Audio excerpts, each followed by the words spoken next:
Hoje nós vamos falar sobre as relações entre o Brasil e a Coreia do Sul. Vamos começar.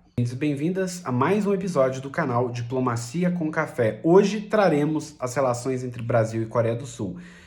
A Coreia do Sul tem grande influência sobre o setor de tecnologia. Quando a gente fala sobre essa matéria, a gente fala sobre grandes corporações, LG, a própria Hyundai. A gente fala sobre K-pop, doramas diversos que as pessoas assistem. Muitos brasileiros acabam indo estudar na Coreia do Sul, acabam aprendendo muito com aquela cultura, e os brasileiros também aprendem bastante. Tem muitos coreanos no Brasil, coreanos do Sul, claro. A gente sabe que houve um processo histórico de ruptura entre a Coreia do Norte e a Coreia do Sul. Não houve a reunificação como houve no caso alemão, como houve no caso vietnamita. No caso coreano, não houve essa unificação. As relações entre Brasil e Coreia do Sul foram estabelecidas no governo do mineiro Juscelino Kubitschek em 1959.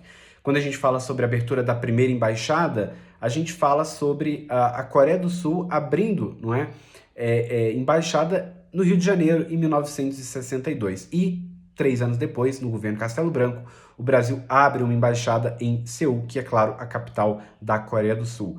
A renda da Coreia do Sul era muito baixa, se a gente comparar com os valores atuais. Era de cerca de $80 no ano de 1960, ou na década de 60, e atualmente ela já chega em mais de $30 mil. A Coreia do Sul, ela cresceu bastante, tá?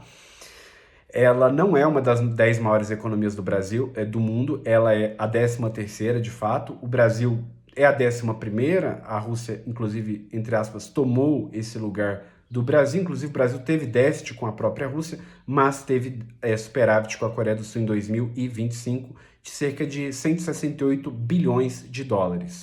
O primeiro acordo comercial entre Brasil e Coreia do Sul foi de 1963, durante o governo do então presidente João Goulart. A gente sabe que o Jânio Quadros ele governa o Brasil durante alguns meses, mas já em 61 ele já é substituído pelo presidente João Goulart. A gente teve uma experiência, inclusive, parlamentarista do Brasil, por alguma influência do Exército Brasileiro, e depois a experiência parlamentarista termina.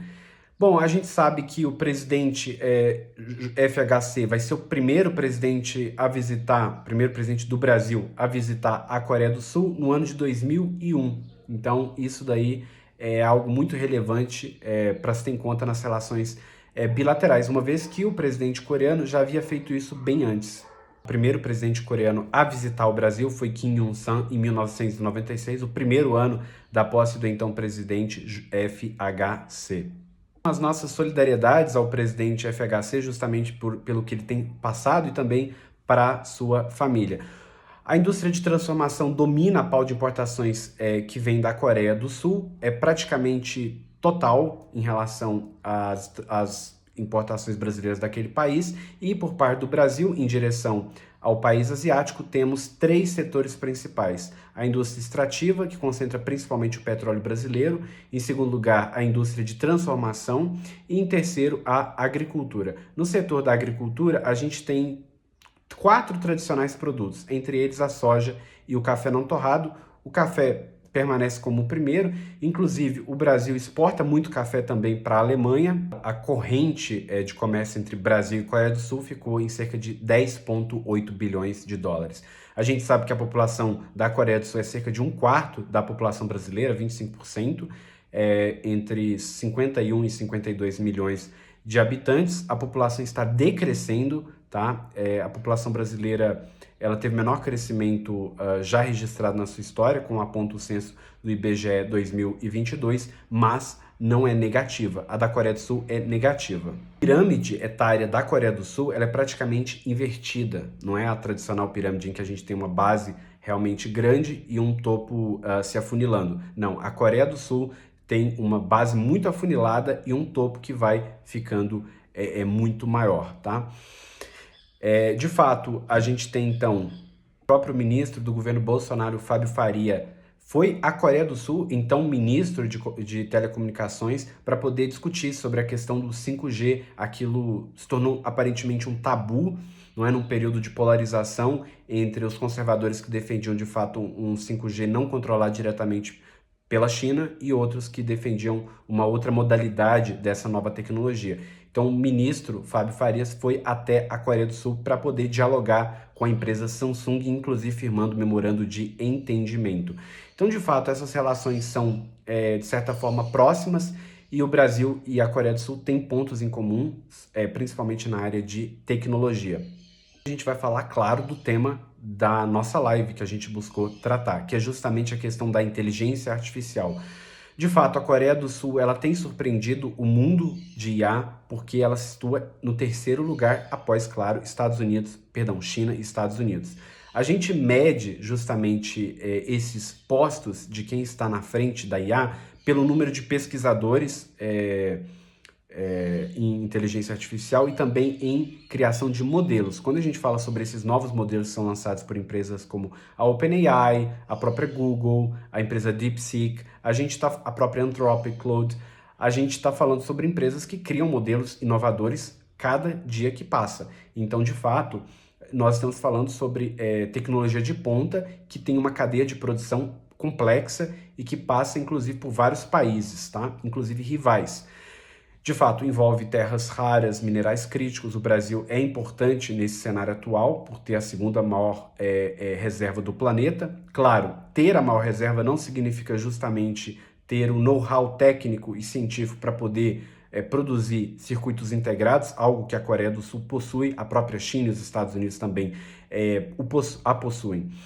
Então, de fato, o Brasil tem muito a aprender com esses países que estão no topo do desenvolvimento de inteligência artificial. A Coreia do Sul é um deles e tem desenvolvido, tem prospectado e criado, não é, novas modalidades de modelos de IA e também um grande número de pesquisadores da área, o que é muito difícil de ser feito. Isso tem sido feito também em parte pelo setor governamental, então investimentos massivos em inteligência artificial por parte do governo sul-coreano levaram, não é, a esse acúmulo de know-how aplicado à indústria. Na Coreia do Sul também houve uma polêmica, né, gente, em relação à prisão de um presidente do país, né?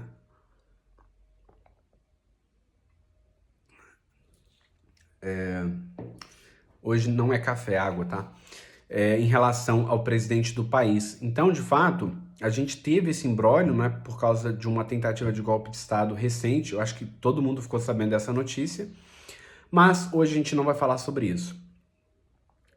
A gente também tem que relembrar do milagre do Rio Han. O Rio Han é provavelmente o principal rio de Seul, ou seja, da capital da Coreia do Sul.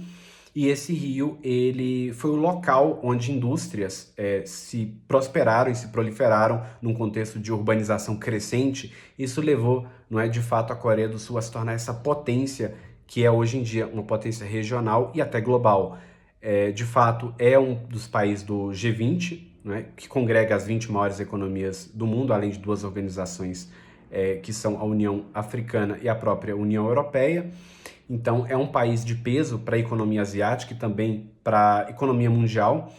E o milagre do Rio Han foi justamente esse milagre de passar de cerca de 80 dólares, 100 dólares, para os atuais 30 mil dólares. Então, foi de fato um milagre que aconteceu e a gente tem até hoje, infelizmente, essa divisão entre a Coreia do Norte, que foi ora influenciada pela União Soviética, que se absteve do Conselho de Segurança em resolução importante que garantiu a entrada dos Estados Unidos no conflito, e a gente tem a Coreia do Sul, outrora, né, capitalista, e até hoje, do lado dos Estados Unidos, que se desenvolveu muito, inclusive, pelo Plano Marshall asiático. Não houve somente o Plano Marshall europeu, houve também esse Plano Marshall, essa ajuda norte-americana para a Coreia do Sul, e de fato a gente vê que eles estão bem melhores do que a Coreia do Norte, um regime muito mais fechado, embora com tecnologias avançadas na área militar. Inclusive, o próprio Brasil e a Coreia do Sul firmaram um acordo sobre os usos pacíficos de energia nuclear, que é uma matéria que o Brasil realmente adota, não é? De fato, o uso pacífico da energia nuclear, como ressaltam os acordos de Tlatelolco de 67, como ressalta a criação da própria Exopax pela resolução 41/11. Mas ficamos por aqui. Ficamos por aqui para falar um pouquinho sobre as relações entre Brasil e Coreia do Sul, que são de longa data, traçam desde a época do presidente Juscelino Kubitschek. Espero vocês num próximo episódio.